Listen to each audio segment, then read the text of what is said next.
You are not tired. You are uninspired. Look at you, scrolling, waiting, hoping for a notification to save you from the silence. The modern world has sold you a lie. It told you that comfort is happiness, that safety is purpose. But look at your hands. They are soft. Look at your eyes. They are dull.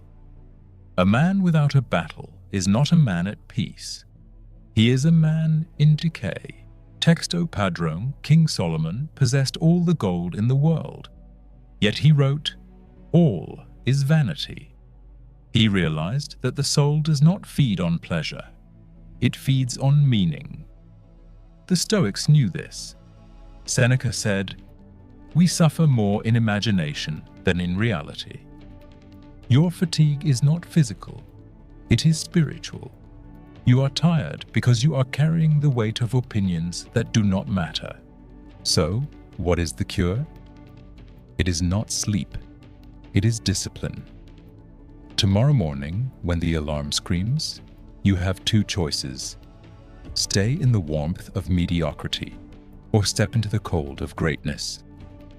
Pick up your cross. Do the hard thing. Because discipline is the only freedom we have left. Wake up, Texto Padrone.